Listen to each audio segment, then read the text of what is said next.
This Christmas salad will be the hit of your holiday dinner. Start by adding shredded cabbage, grated carrot, corn, light raisins, more raisins, and now for the secret of our salad, this spectacular sauce. Half a cup of vinegar, 50 milliliters of olive oil, salt to taste, and let's mix. Next, add 4 very generous tablespoons of mayonnaise, a tiny pinch of sugar, 200 milliliters of heavy cream, and we're going to stir very well until it becomes this thicker cream. Add the oregano, mix it in, and now our sauce is complete.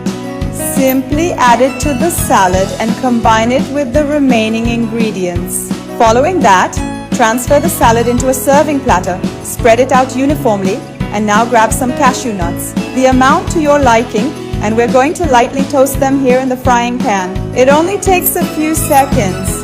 Now just decorate our salad with cashew nuts and also raisins.